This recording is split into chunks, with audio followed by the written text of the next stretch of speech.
સુરત મહાનગરપાલિકા દ્વારા fire NOC બીયુસીને લઈ સીલિંગની કામગીરી કરાઈ રહી છે, ત્યારે કતારગામમાં ગેરકાયદે પતરાના શેડો ઉભા છે, જ્યારે દુકાનો, માર્કેટો, મોલ સીલ કરાતા વિરોધ કરાયો છે. સુરત મહાનગરપાલિકાના બે રૂપ જોવા મળ્યા છે. કતારગામ વિસ્તારમાં મોટા પતરાના શેડો ઉભા કરાયા છે.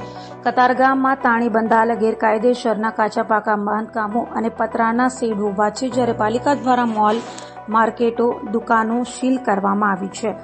ગેરકાયદેસર બાંધેલ પતરાના શેડ સામે કોઈ કાર્યવાહી નહીં, જેને લઈ જવાબદાર મનપાના અધિકારીઓ, ધારાસભ્ય અને કોર્પોરેટરો વિરુદ્ધ ખાતાકીય તપાસની માંગ કરાઈ છે. વોર્ડ નંબર 7ના કોર્પોરેટર કિશોર રૂપારેલિયાએ માંગ કરી છે અને મનપા કમિશનર તથા પોલીસ કમિશનરને રજૂઆત કરી હતી. નમસ્કાર મિત્રો, જય શ્રી કૃષ્ણ. હું ડોક્ટર કિશોર રૂપારેલિયા, સુરત મહાનગરપાલિકા નગર સેવક, વોર્ડ નંબર 7. થોડા સમય પહેલા રાજકોટની અંદર એક ગોઝારી દુર્ઘટના કહીએ કે જે પણ કઈ અધિકારીઓના મેળા પીપળાથી બનેલી જે દુર્ઘટના છે ને, એમાં જે માર્યા ગયેલા લોકો છે એમને શ્રદ્ધાંજલિ આપું છું. પરંતુ આજની તારીખમાં પણ આ પ્રોબ્લેમ અધિકારીઓના હિસાબે જે તે વિસ્તારના સંલગ્ન કોર્પોરેટરશ્રીઓ, ધારાસભ્યશ્રીઓ કે અન્ય કોઈ આગેવાન મિત્રો કે બિલ્ડરોના હિસાબે આ તકલીફો જે છે એ હજુ ચાલુ જ છે.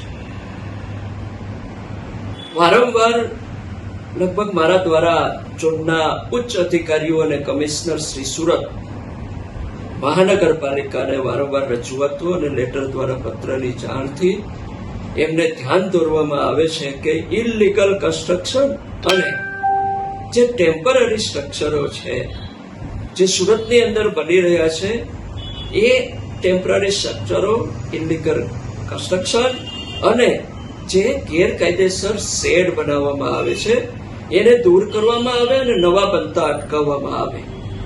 વારંવારના પત્રો છતાં પણ ઉચ્ચ અધિકારીશ્રીઓ, કમિશનરશ્રીઓ કે જે તે ઝોનના અધિકારીશ્રીઓએ આ બાબતે કોઈ જ ધ્યાન દોરવા છતાં કોઈ જ પ્રકારની કાર્યવાહી કરેલી નથી.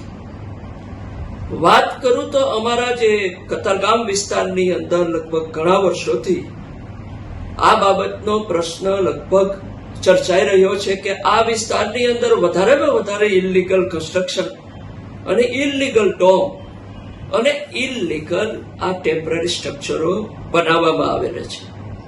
એમાં ઘણા બધા નાના ઘરના લોકો, એટલે કે મધ્યમ વર્ગથી ગરીબ વર્ગના લોકો વધારે ખર્ચ ન થાય એના હિસાબે એક નાની એવી કોટડી બનાવી અને પોતાનો ધંધો અને બેરોજગારી ને દૂર કરી અને રોજગારી, પોતાના પરિવાર માટે રોજગારી મેળવવા માટેની કોશિશ કરતા હોય છે.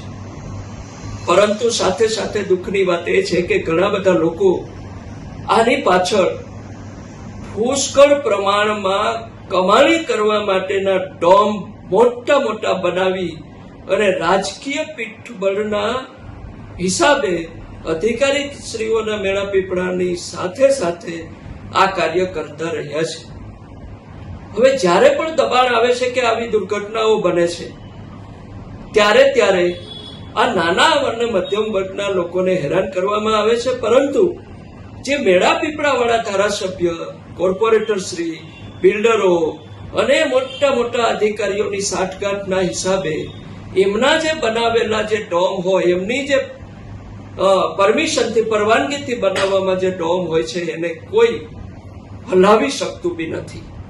તો આ એકને ગોળ અને એકને ખોડની જે નીતિ છે એ કોર્પોરેશનની અંદર, સુરત મહાનગરપાલિકાની અંદર વર્ષોથી ચાલી આવી છે, જે આજની તારીખમાં પણ એ પૂર્ણ થઈ શકી નથી. હજુ પણ ડોમ બને જ છે, હજુ પણ ડોમ જે વર્ષોથી છે ત્યાંના ત્યાં છે અને મહિને લાખો રૂપિયાની કમાણી આ ધારાસભ્ય, કોર્પોરેટરશ્રી કે બિલ્ડરો, એ અધિકારીઓના મેળા પીપળાની અંદર આ ચાલી રહ્યું છે કામકાજ. હાલમાં જ મેં કલેક્ટરશ્રી, માનનીય કલેક્ટરશ્રી, માનનીય પોલીસ કમિશનરશ્રી અને તાજેતરમાં માનનીય મહાનગરપાલિકાના કમિશનરશ્રીને પણ એક ટીપી 25ની અંદર જે વર્ષોથી જે ઇલીગલ કન્સ્ટ્રક્શન જે ચાલી આવ્યું છે અને ડોમ જે બનાવી અને એમાં મોટા પાયેથી કામકાજ કરવામાં આવી રહ્યું છે એ બાબતે મેં અરજી કરેલી છે અને એમને કહ્યું છે કે આની પાછળ જે મોટા પ્લોટો પડેલા છે એમાં લાખો રૂપિયાના જે ડોમ કોની પરમિશનથી અને કોના મેળા પીપળાની અંદર આ બનાવવામાં આવે એની તપાસ થાય અને જે પણ કોઈ આમાં અધિકારીઓ જવાબદાર હોય, જે પણ કોઈ આમાં ધારાસભ્ય જવાબદાર હોય, જે પણ કોઈ કોર્પોરેટર શ્રી આમાં જવાબદાર હોય કે જે પણ કોઈ બિલ્ડર જવાબદાર હોય કે કોઈ આગેવાન જવાબદાર હોય, એમની ઉપર કાયદેસરની કાર્યવાહી કરવામાં આવે અને આ જે લોકો આમાં સંડોવાયેલા હોય એમની ખરેખર ખાતાકીય તપાસ થાય અને આ જે કોર્પોરેટર શ્રીઓ અને પ્રતિનિધિઓ છે કે પછી ધારાસભ્ય છે કે બિલ્ડરો છે એમની આવકની તપાસ કરવામાં આવે અને 2 નંબરી આવક એમની તપાસ કરી એમને જે તે અનુરૂપ નિયમ મુજબ એમની ઉપર કાયદેસરની કાર્યવાહી કરવામાં આવી મારી વિનંતી છે. જય હિન્દ, જય ભારત.